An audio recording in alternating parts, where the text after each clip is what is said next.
या मालिकेच्या आजच्या भागात आपण पाहणार आहोत, लीला तिच्या सोफ्यावर झोपण्यासाठी चाललेलीच असते, पण तितक्यात एजे त्या ठिकाणी येतात आणि तिला ओरडतच म्हणतात की तुला स्वतःची काळजी घेता येत नाहीये ना, मी तुझ्यासाठी बेड तयार करून ठेवलं होतं, तुला दिसलं नाही का? आणि त्यावर लीलासुद्धा रागात म्हणते की तुम्हालासुद्धा माझ्याशी नीट बोलता येत नाही का? एकीकडे तर तुम्ही माझ्यासाठी ओटसुद्धा देत नाही आणि दुसरीकडे अशी अपेक्षा करता की तुम्ही माझ्यासाठी ज्या गोष्टी करतात त्या तुम्ही न सांगता मला कळाव्यात. आणि मग त्यावर एजे म्हणतात की ठीक आहे लीला, आता हा वाद थांबव, पण आधी जाऊन बेडवर झोप, तू आजारी आहे त्यामुळे तू तिथे कम्फर्टेबली झोपू शकशील. मात्र लीला म्हणत असते की त्याची काही गरज नाही आहे आणि ती सोफ्यावरच जाऊन झोपते. त्यानंतर एजे तिला एसीचा रिमोट आणून देत म्हणतात की तुला जेवढं टेम्परेचर हवं आहे तेवढं सेट कर. मात्र लीला म्हणत असते की त्याची काही गरज नाही आहे. त्यामुळे मग एजे स्वतःच लीलाला जेवढं टेम्परेचर लागतं तेवढं सेट करतात.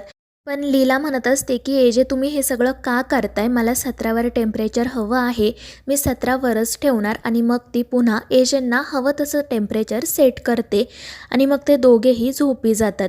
मात्र त्या दोघांनाही झोप काही येत नाही. आणि मग त्यानंतर लीला एजेंना म्हणते की आता काय आपण लाईटवरून भांडायचं आहे का?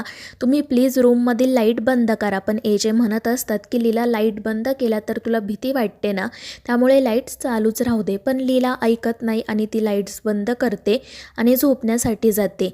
मात्र एजे त्यावेळी मनाशी विचार करत असतात की मी लीलासोबत नीट बोलायला हवं होतं, ती आता जर झोपली नसेल तर मी तिच्याशी बोलतो. आणि मग ते लीला झोपली आहे की नाही ते बघायला तिच्या जवळ जातात.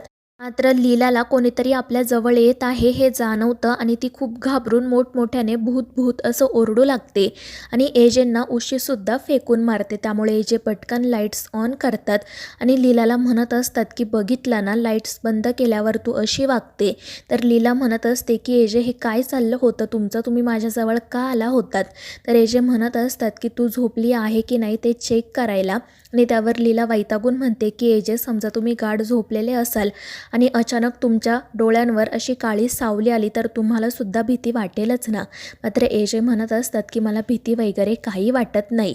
आणि त्यावर लीला म्हणत असते की अशी कशी भीती वाटत नाही, तुम्ही लहानपणी कधी भूताच्या गोष्टी ऐकल्या नाहीत का? आणि ते ऐकून एजेंना हसू येतं. तर लीला म्हणत असते की एजे, मी खरंच भूताची गोष्ट ऐकायला हवीत. मात्र एजे नकार देतात आणि तिला झोपायला सांगतात. पण त्या दोघांनाही झोप काही येत नाही आणि मग ते दोघे कॉफी प्यायचं ठरवतात. तर दुसरीकडे सरू आणि विराजही जागेच असतात. सरू विराजवर खूप चिडलेली असते आणि त्याला सगळ्या कपड्यांच्या घड्या घालायला सांगते. तर विराज तिला म्हणत असतो की सरू प्लीज माझ्याशी बोल, मी काय म्हणतोय ते एकदा ऐकून घे. पण ती काही ऐकायला तयारच नसते आणि त्यामुळे विराज म्हणतो की मी लवकरच तुझ्यासाठी एक सरप्राईज घेऊन येणार आहे. आणि ते ऐकून सरू खुश होते. तर दुसरीकडे किशोर विक्रांतसोबत कॉलवर बोलत असतो, पण तितक्यात लीला त्या ठिकाणी येते, त्यामुळे तो घाबरून फोन कट करतो.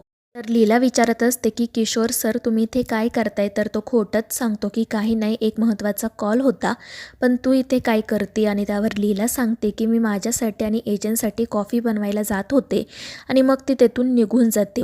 तर दुसरीकडे दुर्गा एकटीच तिच्या खोलीत असते. घडलेल्या प्रकारामुळे ती खूप चिडलेली असते आणि तितक्यात किशोर त्या ठिकाणी येत तिला म्हणू लागतो की दुर्गा, तू कशाला स्वतःला त्रास करून घेते? अगं तिकडे बघ, ती लीला बाबांसोबत सेलिब्रेट करते, तू प्लीज स्वतःला त्रास करून घेऊ नको. आणि मग तो दुर्गाच्या मनात अजून लीलाविषयी राग निर्माण करण्याचा प्रयत्न करतो आणि मग हसतच मनाशी म्हणतो की दुर्गा, मला जर त्या लीलाला बाहेर काढायचं असेल ना, तर तुझ्या मनात तिच्याविषयीचा राग अजून वाढवायलाच हवा. तर दुसरीकडे लक्ष्मी आणि प्रमोद बोलत असतात. लक्ष्मी म्हणत असते की आज फक्त तुमच्यामुळे मला त्या लीलाला वोट द्यावं लागलं आणि त्यामुळे दुर्गा वहिनीसुद्धा खूप चिडल्यात. त्या दोघींच्यामध्ये ना माझं सँडविच झाले, काय करावं मला कळत नाही. तर प्रमोद म्हणत असतो की हे बघ, काही कर, फक्त माझ्याजवळ चिडचिड करू नको. आणि एक गोष्ट लक्षात ठेव, आज आपण दोघे या घरात ना फक्त लीलामुळे आहोत, त्यामुळे तिच्याबद्दल वाईट साईट बोलू नको. आणि तो तेथून निघून जातो. तर दुसरीकडे लीला मस्त कॉफी बनवून आणते. ती आणि एजे कॉफी पीत गप्पा मारत असतात. लीलाच्या हातची कॉफी पिऊन एजे तर खूपच खुश होतात आणि तिचं कौतुक करतात, त्यामुळे लीलासुद्धा खुश होते. आणि मग त्यानंतर ती पुन्हा एकदा भूतांच्या गोष्टी एजेंना सांगायला सुरुवात करते. पण एजे म्हणत असतात की मला अशा गोष्टी ऐकण्यात काही इंटरेस्ट नाही आहे. मात्र लीला काही ऐकत नाही आणि त्यामुळे मग नाईलाजाने एजेंना तिची भूताची गोष्ट ऐकावीच लागते. लीला ती गोष्ट सांगत असते. एजेसुद्धा मन लावून ऐकत असतात. मात्र अचानक एकदा लीला मोठ्याने ओरडते. त्यामुळे एजे म्हणतात की तू आता प्लीज झोप, मलासुद्धा झोपू दे आणि ते झोपण्यासाठी जातात. मात्र लीला त्यांना थांबवत म्हणते की एजे प्लीज थांबा ना, आपण गोष्ट अशी अर्धवट सोडू शकत नाही, नाहीतर रात्री स्वप्नात भूत येईल.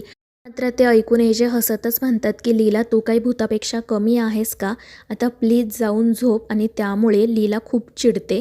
त्यानंतर एजे झोपी जातात. मात्र लीला प्रेमाने त्यांच्याकडे बघत मनाशी म्हणत असते की एजे तुम्ही मला भूत म्हणालात ना, पण आता बघा भूतासारखीच मी कायम तुमच्या सोबत राहणार आहे, कधीच तुमची साथ सोडणार नाही.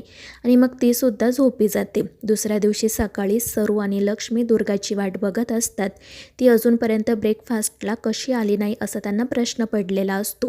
सरू म्हणत असते की दुर्गा वहिनी खूप चिडल्या असतील ना, तर लक्ष्मी म्हणत असते हो ना, त्यांच्याशी आपल्याला बोलायला हवं. तर सरू म्हणते की जर त्या आपल्यासोबत कधी बोलल्याच नाहीत तर काय करायचं, आधीच ती लीला घरात आली आहे, ती आपल्याला पुन्हा कामं सांगेल आणि दुर्गा वहिनीसुद्धा आपल्यासोबत बोलल्या नाहीत ना तर आपलं खूप अवघड होईल. आणि मग त्या दोघीजणी पुढे काय करायचं याचाच विचार करू लागतात. तितक्यात दुर्गा त्या ठिकाणी येते. त्या दोघीजणी तिच्याशी बोलण्याचा, तिची माफी मागण्याचा खूप प्रयत्न करतात, पण काही उपयोग होत नाही. दुर्गा काही न बोलताच तेथून निघून जाते. त्यामुळे लक्ष्मी आणि सरू घाबरतात.